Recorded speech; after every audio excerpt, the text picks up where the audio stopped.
ఒక వ్యక్తిని దేవుడు అని పిలుస్తున్నామంటే అర్థం ఏంటి? ఒక గ్రామానికో ఒక ఒక రాష్ట్రానికో కాదు, విశ్వమంతటిని చేసిన సృష్టికర్తనే దేవుడు అని పిలుస్తాం.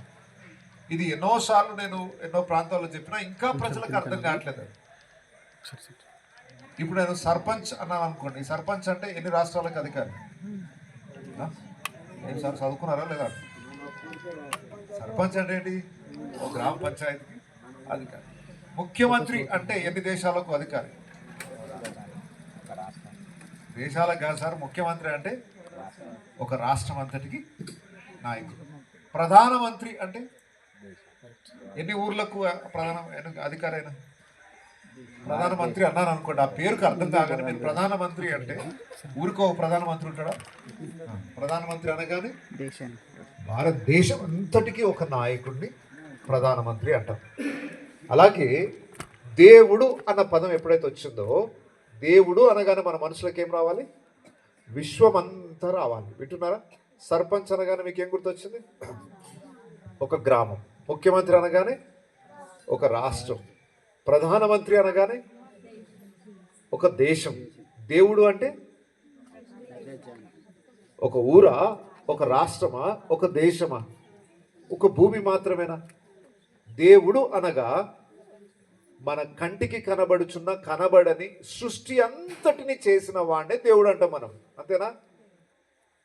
మరి ఆ దేవుడిని పట్టుకొని ఈ ఊరు దేవుడా, ఆ ఊరు దేవుడా, వాళ్ళ దేవుడా, వీళ్ళ దేవుడా అంటున్నామనంటే అసలు దేవుడు ఎవరో నీకు అర్థం కాలేదు. ఇంకా సులభంగా చెప్తాను. అసలు యేసు ఎవరో అర్థం కాకుండా చాలామంది అపార్థం చేసుకొని అనవసరంగా గొడవలు పడుతూ ఉన్నారు. అర్థం కాక పాపం. అర్థమయ్యే పని, అర్థమయ్యేటట్టు చేయాల్సిన పని యేసుని నమ్మిన బిడ్డలు చేయాల్సిన పని. ఉదాహరణకు చెప్తున్నాను. ఇప్పుడు మనకు చీకటి అయిందా? మన సూర్యుడు ఎక్కడ పోయాడు? పొద్దుటుండే ఎప్పుడో ఎక్కడ పోయాడు? ఇంటికి వెళ్ళిపోయాడా? ఓకే. ఇప్పుడు మన దగ్గర సూర్యుడు లేడంటే అర్థం ఏంటి? భూమికి మరొక కోణంలో సూర్యుడు ఉదయించాడు వాళ్ళకి. వేరే దేశం వాళ్ళకి, ఇప్పుడు అమెరికా దేశం వాళ్ళకి పొద్దునైంది, తెల్లారైంది వాళ్ళకి. మనకు చీకటి పడుతుంటే అమెరికా వాళ్ళకు ఉదయం అవుతుంది, తెల్లారైంది వాళ్ళకి. అంటే సూర్యుడు అక్కడ ఉన్నాడు. మరి ఇప్పుడు మనకు రాత్రంతా అయిపోయేదాకా సూర్యుడు ఎక్కడ ఉంటాడు? ఇప్పుడు అమెరికా దేశంలో ఉదయం నుండి సాయంకాలం వరకు అక్కడ కనబడతాడు.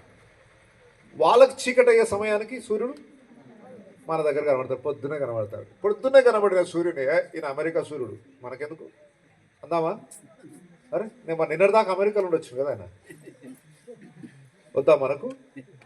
సార్ అమెరికాకి ఆయనే సూర్యుడు, మన దేశానికి అసలు భూమి అంతటికి సూర్యుడు ఒక్కడే. అంటే ప్రజలకు అర్థం కావట్లేదు.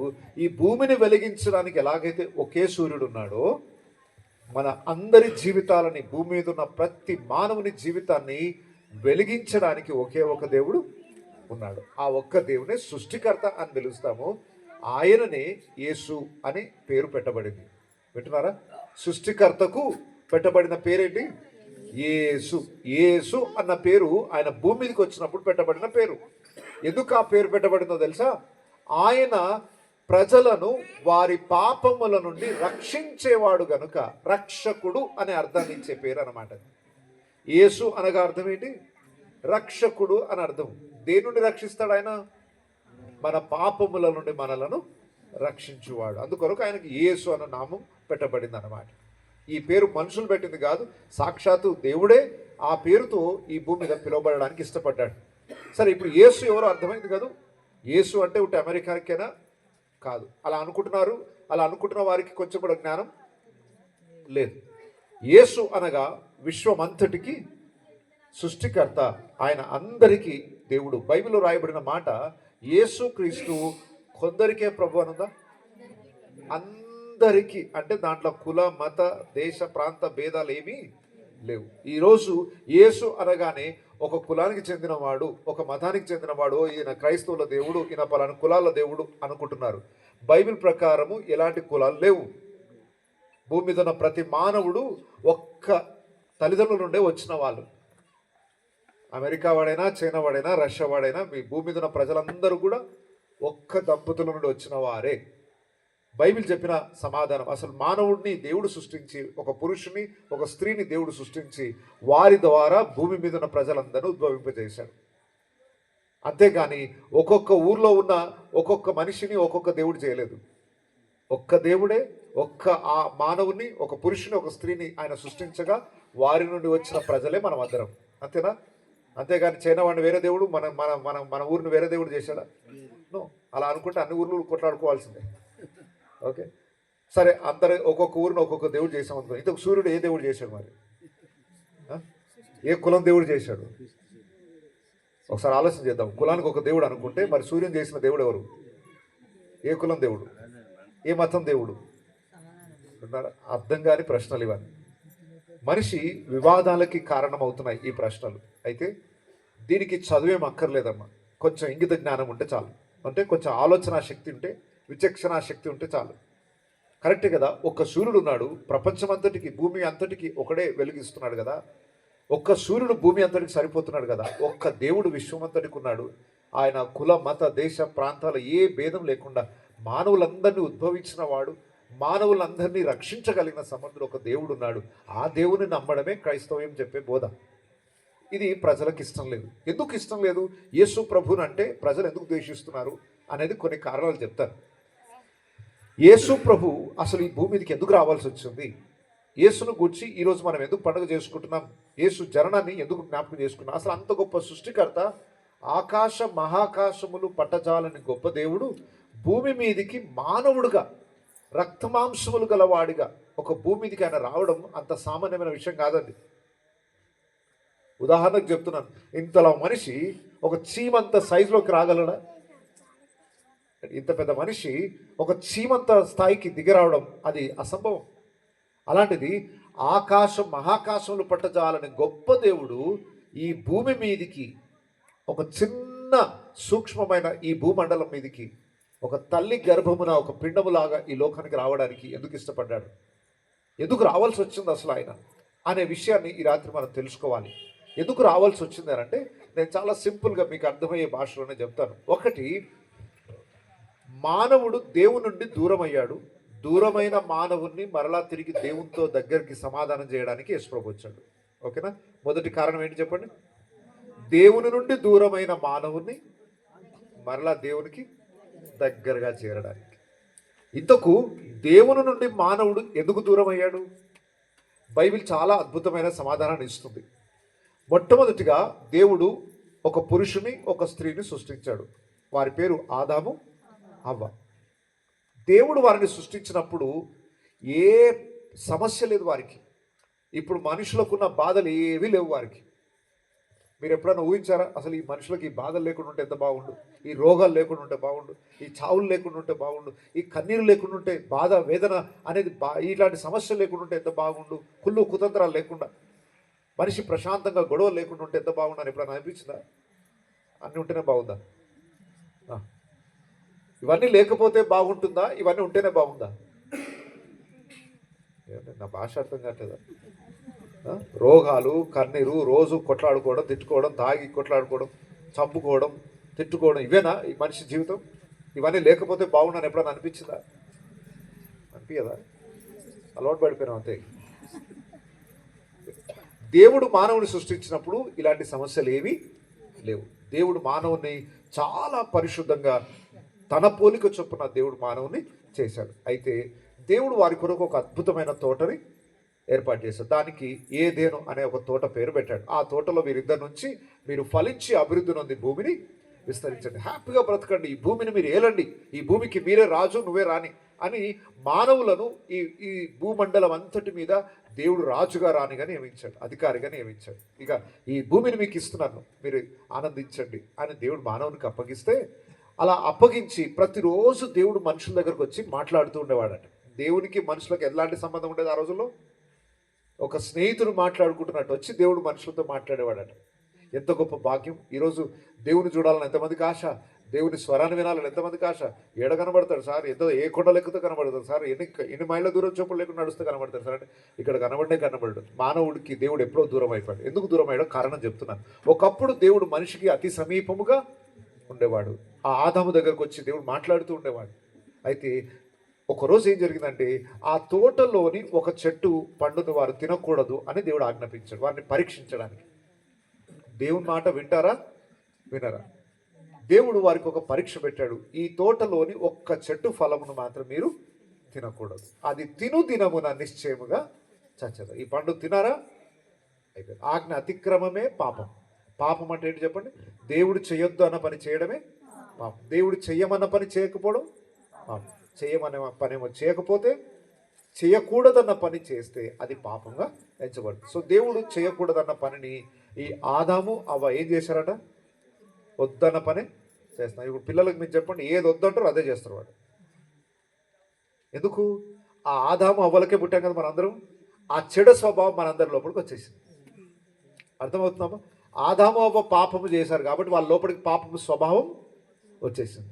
ఎప్పుడైతే పాపము వచ్చేసిందో మానవునిలోనికి శాపం వచ్చి మరణము, రోగాలు, బాధలు, ఇలాంటి ద్వేషాలు, పాపం, అసూయ, కుళ్ళు, కుతంత్రాలు ఇవన్నీ మనిషి లోపలికి నిండిపోయాయి. దేవుడు చేయలేదు అలా.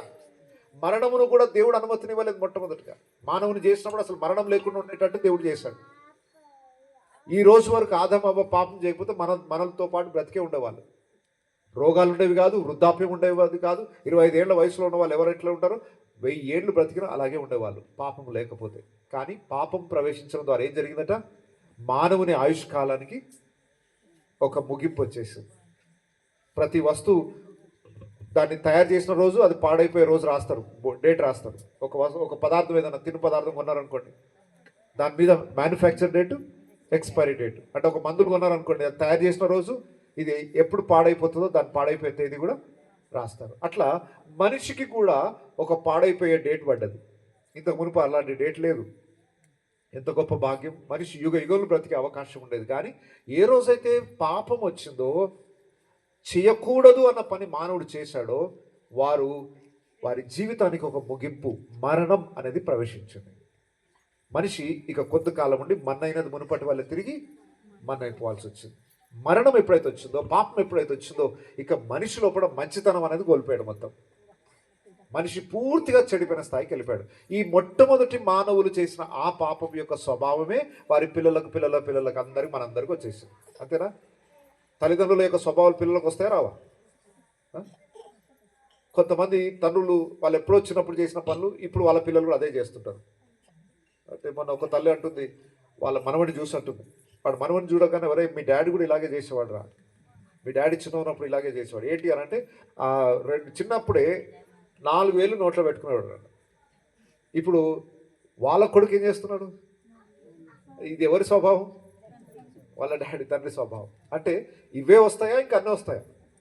అంటే అన్ని రకాల స్వభావాలు వస్తాయి. అట్లాగే ఈ పాపపు స్వభావం భూమి మీద ఉన్న అందరు మనుషులకు వచ్చాయి. అమెరికా వాడు కాదు, జపాన్ వాడు కాదు, చైనా వాడు కాదు, భారతదేశం కాదు, పల్లెటూరు పట్టణం తేడా లేదు. పాపం చేయని వాడు ఎవరున్నారా మీకు తెలిసిన వాళ్ళు? మీ బంధువులు ఎవరైనా? ఏ తప్పు చేయని వాడిని ఒకటి తీసుకొస్తారా? అందరం దండేసి దండం పెడదాం ఆయనకి.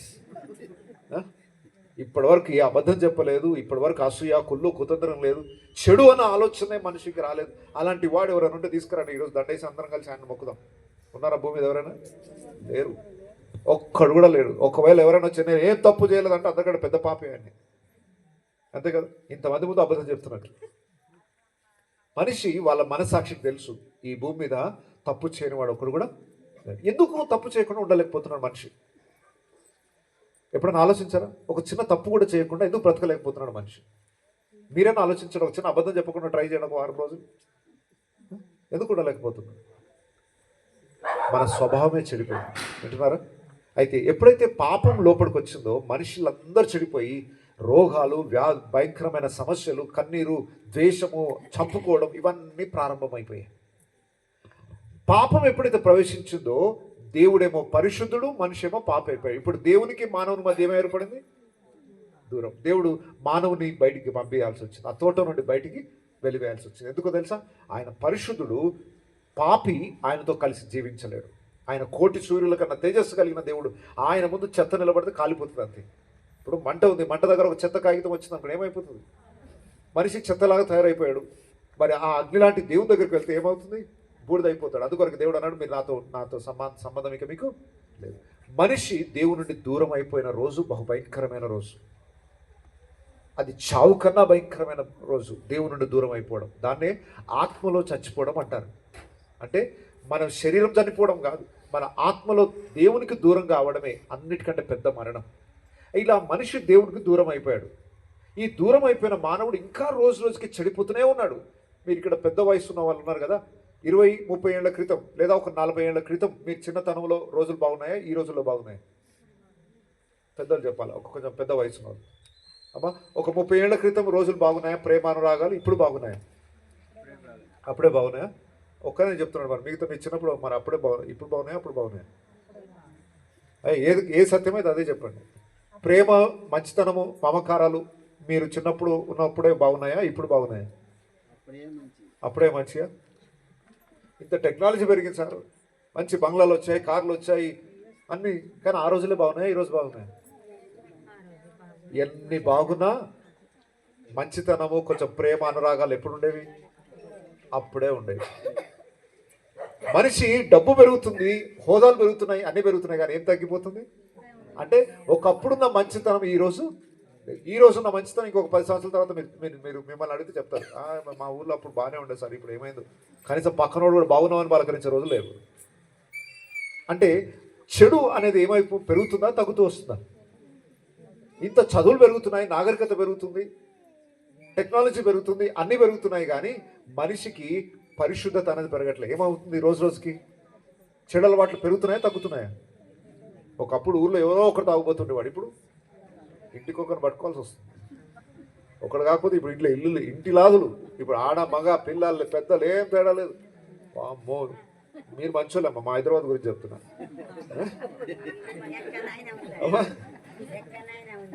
అది పరిస్థితి. అంటే ఒకప్పుడు ఎవరో ఒకడు దాచుకొని సిగరెట్ తాగేటోడు, ఈ రోజుల్లో నేనే హీరోని అంటాడు. అంటే సిగ్గుపడాల్సిన విషయంలో ఏం చేస్తున్నారు? హీరో లాగా లెవెల్లో ఫీల్ అవుతున్నారు. అంటే చెడు అనేది రోజు రోజుకి పెరుగుతూ వస్తుంది. ఎందుకు పెరుగుతుందో తెలుసా? మానవుడు దేవునికి దూరం అయిపోయిన స్థితిలో ఉన్నాడు కనుక ఇక రోజు పాడైపోతూనే ఉన్నాడు అనమాట. ఇలా పాడైపోతున్న మానవునికి ఎప్పటి నుండో ఒక ఆశ ఏంటంటే, అరే ఎందుకు మన బ్రతుకులు ఇలా పాడైపోతున్నాయి, మన బ్రతుకులని మళ్ళీ బాగు చేసుకునే అవకాశాలు లేవా, మళ్ళా బాగు కావాలంటే ఏం చేయాలి అంటే, ఎందుకు అసలు పాడైపోయాయి అని ఆలోచించడం మొదలుపెట్టాడు. అరే మనం దేవుని నుండి దూరం అయిపోయాం కాబట్టి మన జీవితాలన్నీ నాశనం అయిపోతున్నాయి. కాబట్టి మళ్ళీ ఇప్పుడు మనం దేవుని దగ్గరకు వస్తే తప్ప మన బ్రతుకులు బాగయ్యే అవకాశాలు లేవు అనే ఆలోచన వచ్చి ఒక ఆయన ఏం చేశాడంటే, మరి దేవుని దగ్గర పోవాలంటే ఏం చేయాలా? ఆయనకు ఒక ఆలోచన వచ్చింది. దేవుని దగ్గరకు పోవాలంటే నా చెప్పులు తీసేసి 1000 కిలోమీటర్లు నడిస్తే అనుకున్నాడు పాపం ఆయన. అని అందరికి చెప్పాడు, ఇదిగో చెప్పులు వదిలేసి నేను వెళ్తా అని నడుస్తున్నాడు. చెప్పులు వదిలేసి నడిచినంత మాత్రం దేవుడు దొరుకుతాడా? ఎందుకు? దేవునికి మనకు అసలు మధ్య ఉన్న సమస్య ఏంటి? పాపం. ఈ పాపం అనేది పోగొడితే తప్ప మనిషి దేవుడు కలుసుకునే అవకాశాలు లేవు. ఇప్పుడు ఉదాహరణకు ఇక్కడ ఒక మనిషి ఉన్నాడు అనుకోండి, ఇక్కడ ఒకరు నిలబడండి సార్, ఇప్పుడు ఆయన దేవుడు అనుకుందాం కాసేపు, నాకు ఆయనకు మధ్యలో ఏముంది? దేవుడు. ఇప్పుడు మేమిద్దరం కలిసి ఉండాలంటే ఏది తొలగించబడాలి? ఇది తీసేస్తే కానీ మా ఇద్దరి మధ్య సంబంధం కుదరదు. ఇదేంటి? పాపం, చెడు. ఈ చెడు నా జీవితంలో తీసేస్తే తప్ప నేను ఆయనను కలవలేము. ఇది చేయకుండా మానవుడు 1000 కిలోమీటర్లకు నడుస్తున్నాడు, వస్తాడా ఆయన? ఇట్లా కాదు సార్, ఒక కొండ ఎక్కుదాం, సిరికొండ ఎక్కితే అయిపోతుంది. ఎన్ని కొండలు ఎక్కినా ఆయన కలవలేము ఆయన. ఎందుకంటే కొండ ఎక్కితే దేవుడు దగ్గర కనబడతాడు సార్. అమ్మా, దేవునికి నాకు మధ్య కొండలు ఈ దూరం కాదు. ఏ దూరం ఉంది మధ్యలో? సమస్య అంతా దీంతో. ఇది తొలగిపోతే నా దేవునికి నేను చాలా సమీపంగా ఉండగలుగుతాను. అయితే మనుషులు వారి సొంత ప్రయత్నాలన్నీ చేస్తూ వచ్చారు. దేవుని తెలుసుకోవాలంటే ఎట్లా, దేవుని దగ్గర చేరాలంటే ఎట్లా, ఇన్ని ప్రయత్నాలు చేసి వచ్చినవే ఆ ఆలోచనలే ఈ మతాలు. వింటున్నారా? ఇన్ని మతాలు ఎందుకు వచ్చాయి భూమి మీద? మనిషికి ఒక ఆశ, దేవుని దగ్గరికి చేరాలని. దేవుని దగ్గరికి చేరడానికి చేసే ప్రయత్నాలన్నిటిని ఏమంటున్నాం మనం ఇప్పుడు? మతాలు అంటున్నాం. అయితే మనుషులు ఎన్నో ప్రయత్నాలు చేస్తూ ఒక్కొక్కరికి ఒక్కొక్క దేశంలో ఒక్కొక్కడికి ఒక ఆలోచన వచ్చింది. వింటున్నారా? జపాన్ వాడికి ఒక ఆలోచన వచ్చింది, అరే మనం దేవుని దగ్గర పోవాలంటే ఇలా పూజ చేస్తే దేవుని దగ్గరికి వెళ్తాం. అమెరికా వాడికి ఒక ఆలోచన వచ్చింది, రష్యా వాడికి రష్యా వాడు దేవుడే లేడంటారు, అసలు దేవుడితో సంబంధమే లేదంటాడు. అలా రకరకాల మనుషులు ఉన్నారు. అన్ని ప్రయత్నాలు చేస్తుంటే దేవుడు చూస్తున్నాడట పక్కన, అరే మనిషి నా దగ్గర రావడానికి చాలా ప్రయత్నాలు చేస్తున్నాడు, కానీ వాళ్ళ సొంత శక్తి చేత నా దగ్గరికి రాలేను అని దేవుడు ఏం చేశాడంటే, మానవుని చూసి వాళ్ళు నశించిపోవడం చూస్తూ తట్టుకోలేక, ఇప్పుడు ఏ తల్లైనా తన కళ్ళ ముందు ఒక బిడ్డ ఇబ్బంది పడుతుంటే చూసి తట్టుకోగలుగుతుందా? వాడికి దెబ్బ తగిలింది, రక్తం కారుతుంది, చూస్తా అవునా ఎందుకు ఎందుకు ఎందుకు కింద పడ్డావురా చూసుకో నడవా అని ఇక్కడ నుండి అంటారా, దగ్గరికి వెళ్ళిపోయి అయ్యో అనుకుని ఆ రక్తాన్ని దూరం చేసి పట్టికట్టే ప్రయత్నం ఏం చేస్తారా ఏ తల్లైనా? అమ్మా కొడుకుకి కాలుకి దెబ్బ తగిలికి రక్తం కాగుతుంటే అయ్యయ్యో నా కొడుకు అనుకుంటూ పరిగెత్తుకుంటూ వెళ్ళి పట్టుకుంటారా, లేకపోతే ఇట్లే చూసుకుంటూ బాగైంది అట్లే కావాలి అంటారా? ఆ మాట అయినా కూడా పోయినాం అంతే, బాగైంది అట్లనే కావాలి అంటారా? నిన్నటి రోజు మొన్న 3 రోజుల క్రితం మా చర్చిలో ఒక అబ్బాయి ఉంటాడు, సండే స్కూల్ అబ్బాయి, చాలా మంచి ఆసక్తి కలిగిన అబ్బాయి. మంచిగా ఆదివారం ఆరాధన ముగించి రాత్రి అయిపోయింది, రాత్రి ఇంటికి వెళ్తున్నాడు, ఇంటికి వెళ్ళి సైకిల్ మీద వస్తున్నాడు, సైకిల్ మీద నుండి ఏదో కుక్క ఎంబడబడ్డదని చెప్పి కింద పడిపోవడంతో ముక్కుకు అంత దెబ్బలు తగ్గి రక్తం కారిపోయింది, మొత్తం చెయ్యి ఇరిగిపోయింది, ఈ ఎముక ఇరిగిపోయి పడిపోయి ఉన్నాడు. ఈ వార్త వాళ్ళ తల్లిదండ్రులకు ఫోన్ చేసి చెప్పగానే వాళ్ళు ఎంత హడావిడిగా పరిగెత్తుకుంటూ వచ్చేసారు. తల్లిదండ్రులకి ఒక ప్రేమ ఏంటంటే కళ్ళ ముందు బిడ్డ ఏదైనా గాయమై బాధపడుతున్న విలువలు వాళ్ళు వచ్చి వాళ్ళ తల్లి ఏడుస్తూనే ఉంది. ఎందుకమ్మా ఎందుకు ఏడుస్తున్నావు అని అంటే ఆ ప్రేమ లాంటిది. మరి తన బిడ్డ బాధపడుతుంటే చూస్తూ తట్టుకోలేక తల్లిదండ్రులు వెంటనే పరిగెత్తుకుంటూ హాస్పిటల్ దగ్గరకు వచ్చేసారు. వాళ్ళు ఒక్క నిమిషం కూడా వృధా చేయకుండా, మేము ఇట్లా ఫోన్ పెట్టే లోపే 2 నిమిషాలలో వచ్చేసి హాస్పిటల్ దగ్గర ఉన్నారు. ఎందుకయ్యా అంత ప్రయాసపడుతున్నారు అని అంటే బిడ్డ మీద ఉన్న ప్రేమ. ఇప్పుడు సృష్టికర్త అయిన దేవుడు మానవుడు చెడిపోతూ దేవుని దగ్గర రావాలని చేసే ప్రయత్నాలు అన్నీ ఫెయిల్ అయిపోతున్నాయి. ఎందుకంటే ఇప్పుడు చెయ్యి ఇరిపోయినాడు, మళ్ళీ ఇంటికి ఎట్లా వెళ్తాడు? కాలు చెయ్యి ఇరిపోయి మూలపడ్డాడు. ఇప్పుడు మూలపడ్డోని తల్లిదండ్రుల దగ్గరికి ఎవరు తీసుకెళ్ళాలా? ఫోన్ చేస్తే చాలు, ఎవరు వచ్చారు? తల్లిదండ్రులు వచ్చారు. ఇప్పుడు ఈయనను అక్కడ తీసుకోవద్ద ప్రయోజనం లేదు, ఈయనను బాగు చేయాలంటే ఫస్ట్ తల్లిదండ్రులు రావాలి. సో మానవుడు సొంత శక్తి చేత దేవుని దగ్గరికి వెళ్ళలేడు కాబట్టి మానవుని యొక్క ఈ దయనీయమైన పరిస్థితిని దేవుడు చూసి, దేవుని ప్రేమ ఎంత గొప్పది అంటే బైబిల్లో రాయబడింది, దేవుడు లోకమును ఎంతో, ఉట్టి భారతదేశము ఒకటి అమెరికా కాదు, దేవుడు దేన్ని ప్రేమించాడు చెప్పండి? దేవుడు లోకమంతటిని ఎంతో ప్రేమించాను కనుక ఆయన తన కుమారుని మన మధ్యలోనికి పంపించాడు. ఎందుకో తెలుసా? మనం ఎవరము నశించిపోక నిత్య జీవము పొందినట్లు ఆయనను మనకు అనుగ్రహించాడు. యేసు ప్రభు ఎందుకు వచ్చాడట?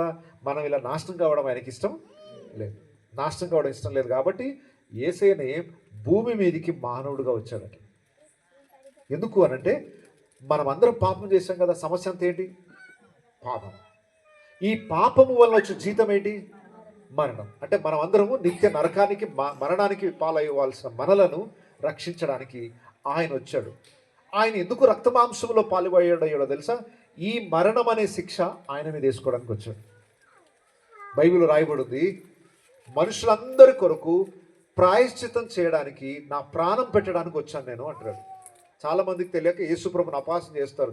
శిలువ మీద ఆ 3 మేకులను పీక్కోలేకపోయాడు, మనల్ని రక్షిస్తాడని. ఆయన ఎందుకు వచ్చాడు తెలుసా? నీ కొరకు ప్రాణం పెట్టడానికే వచ్చాడు. ఆయన తప్పించుకోవడానికి సామర్థ్యం లేక కాదు, ప్రాణం పెట్టడానికి వచ్చాడు. ఎందుకంటే నీ శిక్షను ఆయన మీద వేసుకోవడానికి వచ్చాడు. ఆయన సామర్థ్యం లేక కాదు, వేలాడబడము నిస్సహాయంగా ఒక నీచమైన స్థితిలో, ఒక ద్వేషింపబడే స్థితిలో, ఒక అవమానకరమైన స్థితిలో యేసుప్రభు ఎందుకు వేలాడబడాల్సి వచ్చిందో తెలుసా? నీ శిక్ష అది, నీ శిక్ష నా శిక్ష. మనం చేసిన పాపాల విషయంలో మనకు రావాల్సిన శిక్షను ఎవరు వచ్చి భరించారు? యేసయ్య భూమి మీదకి మానవుడిగా లాగు వచ్చి మన పాప భారమును, మన శిక్షను, మన శాపమును తన మీద వేసుకొని దానికి జరిమానా చెల్లించి మనలందరినీ కూడా దేని నుండి విడిపించాడు చెప్పండి? యేసు రక్తము ప్రతి పాపముల నుండి మనలను పవిత్రులుగా, మన కొరకు పెనాల్టీ చెల్లించాడు, జరిమానా చెల్లించాడు అన్నమాట. వెల చెల్లించి మనని విడిపించి తన యొద్దకు తీసుకుని వెళ్తున్నాడు. యేసు ప్రభు ఎందుకు వచ్చాడో నేను ఇంకా సింపుల్గా అర్థమయ్యే భాషలో చెప్తాను. బెస్ట్ ఎగ్జాంపుల్ మా బాబుదే ఒక బెస్ట్ ఎగ్జాంపుల్. నేను మా ఇంటి ముందు ఒక దగ్గర పనిచేస్తా ఉన్నా. మా ఇంట్లో నుండి బాబు చూశాడు, డాడీ అనుకుంటూ పరిగెత్తుకుని నా దగ్గర రావాలనుకున్నాడు. సరే రా అని చెప్పాను. పరిగెత్తుకుంటూ వచ్చాడు, ఇక్కడ దాకా వచ్చాడు, ఆగిపోయాడు. ఇక్కడికి వచ్చి చేతులు 2 కాపి ఏడుస్తా ఉన్నాడు, డాడీ అని. అరే అక్కడ దాకా పరిగెత్తుకొచ్చు, ఇక్కడ దాకా రావచ్చుగా అంటే రావడానికి ట్రై చేస్తున్నాడు. కానీ ఇక్కడ మురికి కాలువ ఉంది మధ్యలో, ఇంత పొడుగు మురికి కాలువ ఉంది మా ఇంటి ముందు. ఇప్పుడు ఇక్కడ దాకా వచ్చి ఎందుకు ఆగిపోయాడు? నాకు వాడికి మధ్యలో ఏముంది? మురికి కాలువ ఉంది. ఇక్కడ దాకా వచ్చాడు కానీ వాడి వయసుకి ఈ మురికి కాలువ దాటడానికి సామర్థ్యం లేదు. ట్రై చేయి, పర్వాలేదు, ట్రై చేయి, చెప్పులు ఇప్పి ట్రై చేయి, వస్తుందా? నువ్వు ఏమన్నా చెయ్యి, వాడి వయసుకి అది సాధ్యం కాదు. నా దగ్గర రావాలని ఏడుస్తూ ఉన్నాడు. నేనేమో రమ్మని పిలుస్తున్నాను కానీ రాలేడు. మరి ఏం చేస్తావు ఒక తండ్రిగా? ఈ మురికి కాలం నేను దాటి వాడిని ఎత్తుకొని మళ్ళీ మురికి కాలువ దాటి తొలకొచ్చాను. ఇప్పుడు నాకు ఈ మురికి కాలువలో కాలు పెట్టాల్సిన అవసరం లేదు. ఒకవేళ ఆయన రావాలనుకుంటే కాలు పెట్టాలి, దాంట్లో మురికిలో పడిపోవాలి. అంతేనా? ఇప్పుడు ఈ మురికి మీద కాలు పెట్టకుండా, అంటే మురికి అంటకుండా రాగలిగింది ఎవరు? తండ్రి మాత్రమే. వింటున్నారా? ఇక్కడ నుండి ఇక్కడికి వచ్చి ఆ చిన్న బాబుని ఎత్తుకొని మళ్ళీ వాడికి మురికి అంటద్దు, నాకు మురికి అంటద్దు, ఇద్దరికి అంటకుండా ఇటు తీసుకొని వచ్చాడు. యేసయ్య చేసిన పని అదనమాట. మనమందరము పాపములో ఉండగా యేసు ప్రభు పాపము లేనివాడుగా ఈ లోకానికి వచ్చి ఆయనకి ఏ మురికి అంటలేదు. ఆయన ఈ భూమి మీద 33.5 సంవత్సరాలు మనిషిగా జీవించాడు. ఈ ప్రపంచ చరిత్రలో ఏ పాపము చేయకుండా ఈ భూమి మీద ఒక మానవుడిగా బ్రతికిన వ్యక్తి యేసు ప్రభు మాత్రమే. అందుకొరకే ఆయన తప్ప నిన్నెవ్వరు కూడా రక్షణలోకి నడిపించలేరు. నీ పాపం నుండి నిన్ను బాగు చేయలేరు. పాపం చేయని వాడు ఎవ్వరు లేరు. అందరు బురదలో పడి బోర్లో పడి కొట్టుకున్నట్లే. పరిశుద్ధుడు లేనేలేడు. ఎవరినైనా తీసుకోండి మీరు, పాపము లేని వాడిని ఒక్కడు కూడా మీరు చూపించలేరు. పాపం లేనివాడు పరిశుద్ధుడు యేసు ప్రభు ఒక్కడే. అందుకొరకే ఆయన ఒక్కడే ఈ మురికి కాలువ టచ్ కాకుండా దూకి నిన్ను తీసుకొని రావడానికి భూమి మీదకి వచ్చాడు. ఈరోజు ఎవరైతే ఆయన యందు విశ్వాసం ఉంచుతారో, యేసు ప్రభు నా రక్షకుడు, నా పాపముల కొరకు ఈ లోకానికి వచ్చాడు, నా కొరకు చనిపోయి మరణానికి గెలిచి తిరిగి లేచిన దేవుడు ఆయన, నా పాపముల కొరకు రక్తాన్ని చిందించిన దేవుడు అని ఎవరు నమ్ముతారో వారిని ఆయన తన రాజ్యంలోని తీసుకెళ్ళడానికి వచ్చాడు అన్నమాట.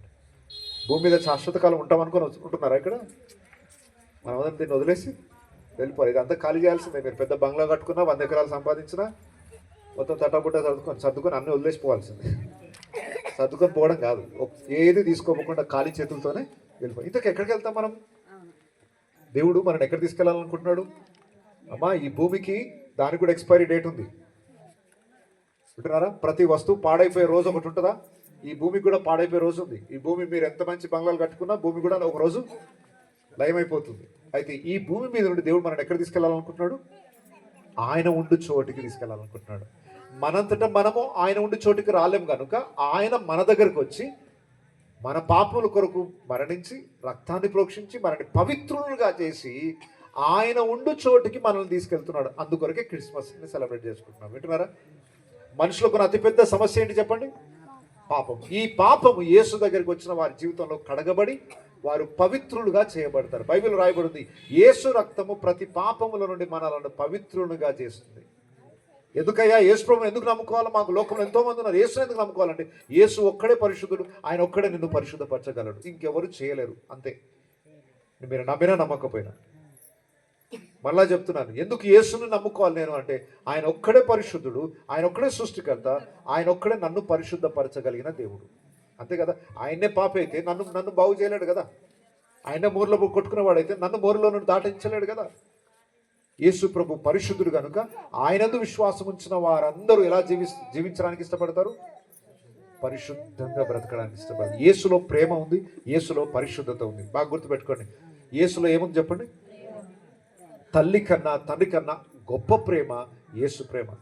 సహజంగా ఈ భూమి మీద గొప్ప ప్రేమ ఎవరిదంటే తల్లిదండ్రుల ప్రేమ.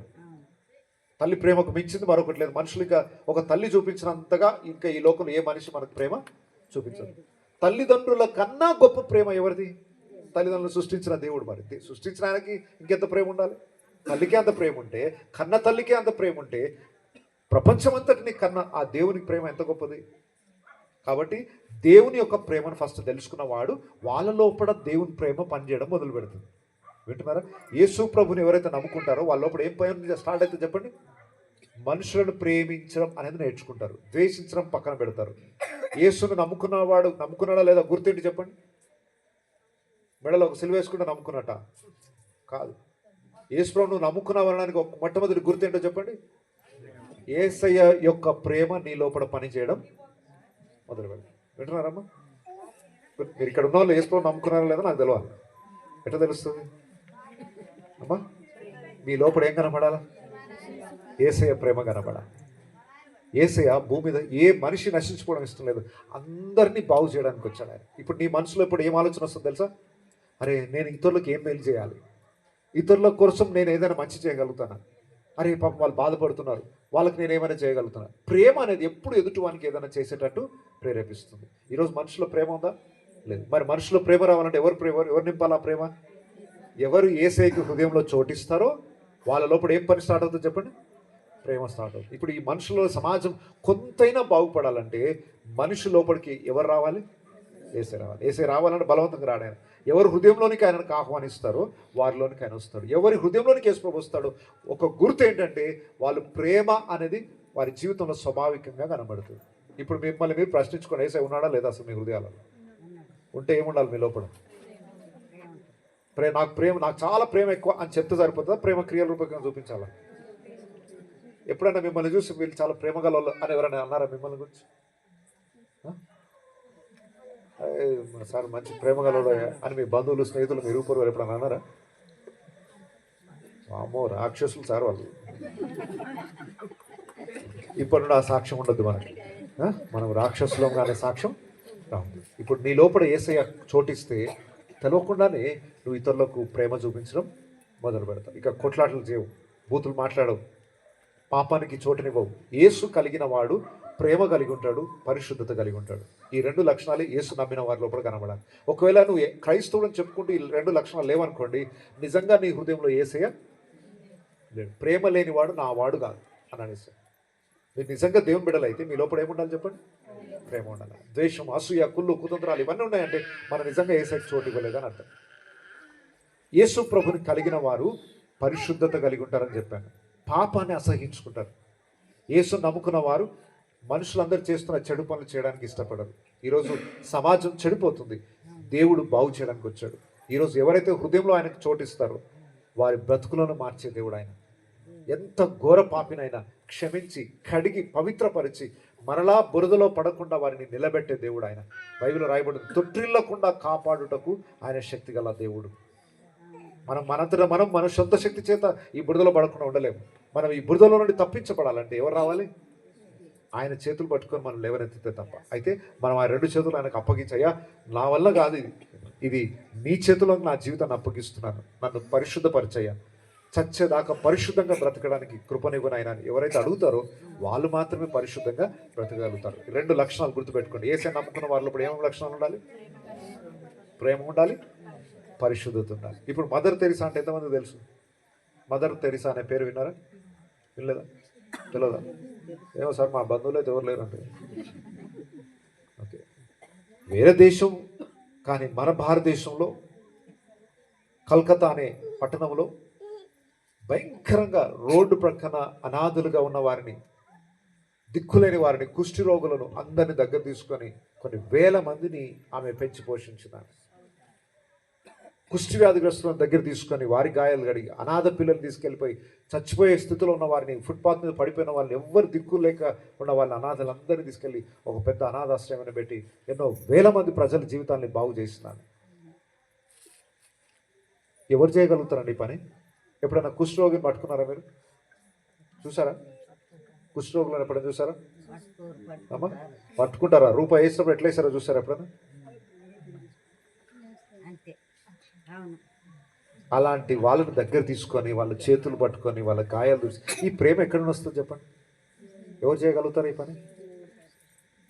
వాళ్ళు వామిటింగ్ చేసుకుంటే వాంతులు చేసుకుంటే అమాంతంగా వచ్చి చేతులు పెట్టి పట్టుకునేదట.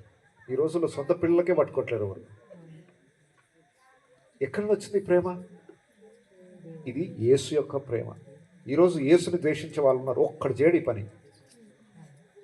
యేసుని ద్వేషించేవాడు ఎక్కడు కూడా అనాథాశ్రయం లేదు, వాడికి ఒకటి బాగు చేసే పద్ధతి లేదు. ఈరోజు యేసు నమ్ముకున్న బిడ్డలే స్కూళ్ళు స్థాపించారు, ఉచిత స్కూళ్ళు, ఉచిత హాస్పిటళ్ళు, ఉచిత వైద్యం అన్ని ఏర్పాట్లు చేసి మనిషిని బాగు చేయడానికి వస్తే మీరు వచ్చి పాడు చేశారు మా దేశాన్ని అంటున్నారు. ఏం చెప్పాలి వాళ్ళకి? సమాజము బాగు చేసేవాడిని ద్వేషిస్తుంది. సరే, ఎవరేం చేసినా దయచేసి మీ మనసులో యేసుకి ఎలాంటి చోటిస్తున్నారు? ఇంత గొప్ప దేవుడు, ఇంత ప్రేమ గల దేవుడు, ఇంత పరిశుద్ధుడైన దేవుడు మనిషిని ప్రేమించి బాగు చేయడానికి ఈ లోకానికి వస్తే, మనిషిగా ఒక బాలుడుగా ఈ లోకంలో తల్లి గర్భమందు పుట్టి ఆయన భూమి మీదకి వస్తే ఆయనకు లోకం ఇచ్చిన గౌరవం ఏంటో తెలుసా అండి?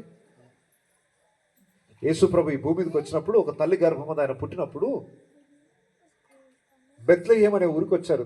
యేసు ప్రభు యొక్క తల్లి అయిన మరియా, యోసేపు అనే వ్యక్తులు బెత్లెహేం అనే ఊరికి వచ్చారు. వాళ్ళు నజరేత్ అనే వేరే ఊర్లో ఉండేవాళ్ళు. ఈ జనాభా లెక్కలు చూస్తున్నారంటే వాళ్ళు వాళ్ళ సొంత ఊరికి రావాలనంటే ఇప్పుడు హైదరాబాద్ నుండి మరలా సిరికొండకు వచ్చినట్టు జనాభా లెక్క ఓట్ల కోసం అందరూ వచ్చేసారు ఇక్కడికి. అలాగే ఆ రోజుల్లో వాళ్ళ సొంత ఊరు బెత్లెహేం కనుక బెత్లెహేంకి వచ్చారు. బెత్లెహేంకి వచ్చేసరికి అందరూ ఊర్లో ఒకటేసారి ఓట్లకు అనగానే 100 పట్టణాలకు వెళ్ళి అందరూ వచ్చేసరికి ఊరంతా నిండిపోతుంది. ఆ రోజుల్లో ఏంటనంటే ఆ ఊర్లో మొత్తం జనాభా నిండిపోయింది. కనీసం ఆ రోజులకి మనకు హోటల్స్ ఉన్నాయి, ఆ రోజుల్లో సత్రాలను పిలిచేవాళ్ళు.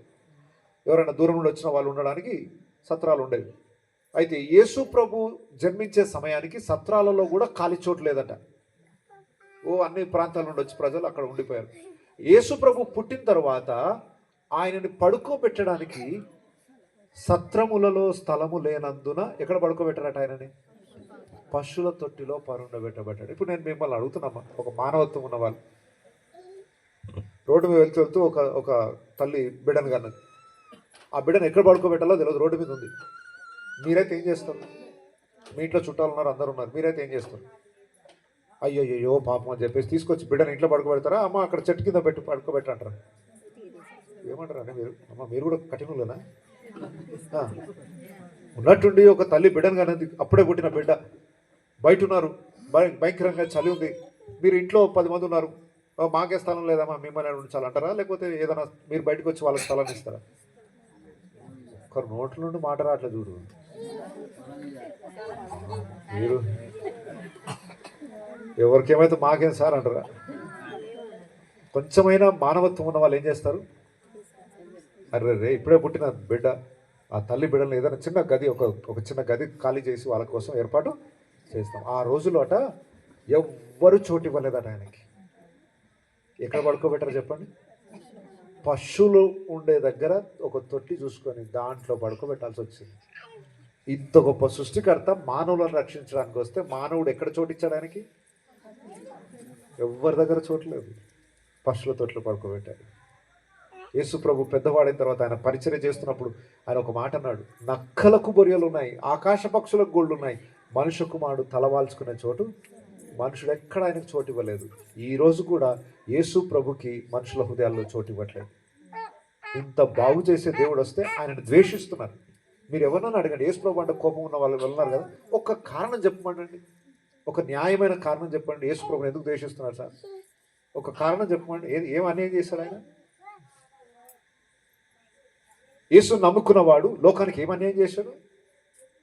తాగుబోతులు మారుతున్నారు, వ్యభిచారులు మారుతున్నారు, కుటుంబాలు గొడవలతో ఉన్న కుటుంబాలు కట్టబడుతున్నాయి, బాగు చేయబడుతున్నాయి. ఇతరుల గురించి క్షేమాన్ని గురించి ఆలోచిస్తున్నాం. సమాజాన్ని బాగు చేయడానికి ఎన్ని అనాథాశ్రయాలు, ఎన్ని హాస్పిటళ్ళు, ఎన్ని వైద్య భవనాలు, ఇవన్నీ ఏర్పాట్లు చేస్తున్నారు. ఇవన్నీ ఆయన ప్రేమను బట్టి చేస్తుంటే యేసుని నమ్ముకోవడమే పెద్ద తప్పు అన్నట్టుగా ఈరోజు సమాజం చిత్రీకరిస్తుంది.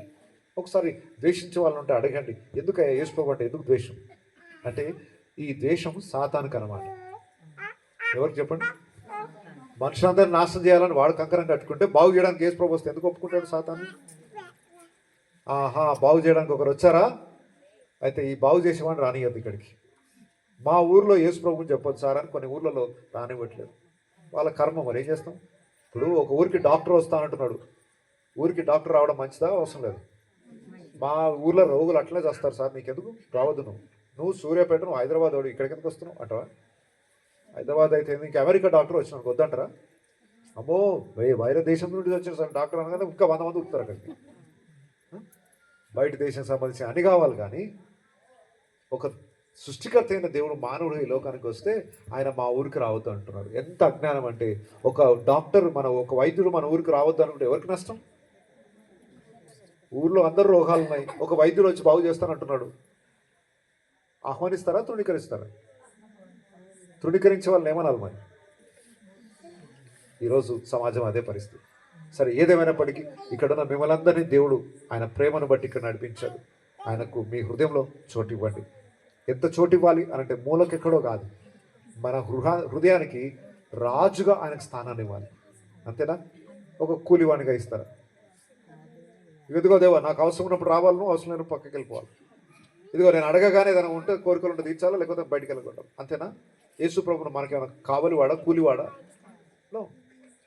మన హృదయంలో ఆయనకి రాజుగా ప్రతిష్ఠించాలి. యేసు ప్రభు ఈ లోకానికి వచ్చినప్పుడు యూదుల రాజుగా పుట్టాడన్నమాట. ఎక్కడో దూరం దేశంలో ఉన్న ప్రజలు ఆకాశంలో ఒక నక్షత్రాన్ని చూసి గుర్తుపట్టారు. ఈ నక్షత్రము యూదులకు రాజుగా పుట్టిన వాడి నక్షత్రం ఇది. యేసుప్రభు ఎవరు? రాజు. ఆయన ఆ గొప్ప రాజుకి మన హృదయంలో ఏం స్థానం ఇవ్వాలి? మరి రాజు స్థానాన్ని ఇవ్వాలి.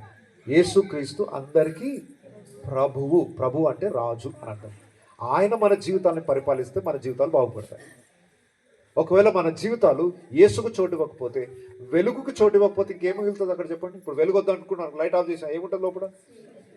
యేసు అనే వ్యక్తి వెలుగు అయి ఉన్నాడు. యేసు ప్రభు అన్నాడు, నేను లోకమునకు వెలుగొద్దు అనుకున్నవాడు ఏం కావాలని కోరుకుంటున్నాడు? ఇప్పుడు లోకానికి ఏం కావాలి మరి? ఏసే వద్దు అనుకున్న వారికి ఏం కావాలట? మేము తిని తాగుతాం, మా ఇష్టం సార్, మమ్మల్ని బాగు చేయడానికి వస్తావు అంటున్నారు. మీ కర్మ అది. లైట్ వద్దు అనుకుంటే తీసేసిపోతాం, ఏం చేస్తాం? ఈ ఊరికి లైట్ ఉంటే బాగుంటుందా? కరెంట్ ఉంటే, వీధి దీపాలు ఉంటే బాగుంటుందా? చిమ్మ చీకటి ఉంటే బాగుంటుందా? ఒక గంట ముందు కరెంట్ పోయింది, ఊరంతా ఎట్లా ఉంది? కరెంట్ ఉంటే బాగుంటుందా? కలకలు ఆడుతుందా? కరెంట్ లేకపోతే బాగుంటుందా? మరి మా ఊరు కరెంట్ వద్దు సార్ అంటున్నాడు ఒకడు. ఇదిగో మర్యాద ఉంటుంది మా ఊర్లో లైట్ పెట్టామంటే. నీ అంత అజ్ఞాని మూర్ఖుడు ఇంకొకడు లేదు. యేసుప్రభు వచ్చి బాగు చేయడానికి వచ్చాడు, జీవితాన్ని బాగు చేయడానికి వచ్చాడు. మా ఊళ్ళో ఎవరు బాగు చేయాల్సిన అవసరం లేదు, మేము మూర్ఖులం ఇలాగే బతుకుతాం అనుకుంటుంది. మీ కర్మ. యేసుప్రభు అన్నాడు, మీరు ఎవరిని బలవంతం చేయాల్సిన అవసరం లేదు. ఒకవేళ వాళ్ళకి వెలుగొద్దా, వాళ్ళ కాళ్ళకు, మీ కాళ్ళకు నా పాద ధూళి ఏం చేయండి? దులిపేసి వచ్చేసాను, నేను చూసుకుంటాల్సింది. మరి చీకట్లో బతకాలనుకున్నాడు, చీకటి బ్రతుకులు వదిలేసేయండి. యేసుప్రభు ఎవరిని బలవంతం చేయడానికి ఆయన హృదయం యొక్క తలుపున దొడ్డి తట్టుచున్నాడు. తలుపును పగలగొట్టి రాగలిగే అధికారం ఉంది ఆయనకి, కానీ అలా రాడు. ఎవరి హృదయంలో చోటిస్తారో ఆ హృదయంలోనికి మాత్రమే యేసుప్రభు వస్తాడు. ఎవరి హృదయంలోనికి యేసుప్రభు వస్తాడో వాళ్ళ హృదయాలు కడగబడతాయి, వారు పరిశుద్ధపరచబడతారు, దేవుని ప్రేమతో నింపబడతారు. ఈ చీకటి బ్రతుకుల నుండి వెలుగు బ్రతుకులోనికి వస్తారు. పరలోక రాజ్యంలో ఆయన ఉండు చోటికి వారిని తీసుకొని పోతాడు.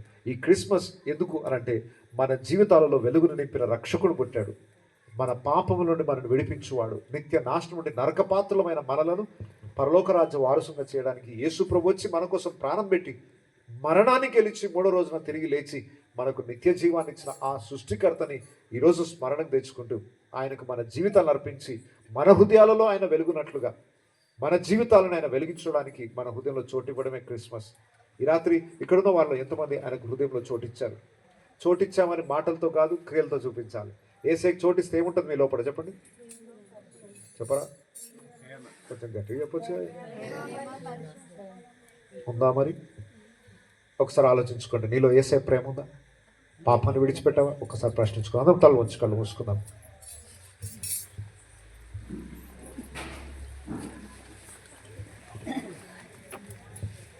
ప్రతి ఒక్కరు కూడా మోకరించి అలాగే కళ్ళు మూసుకున్నాం. ఉన్న చోట ఉన్న పాటను అందరూ కూడా కళ్ళు మూసుకున్నాం.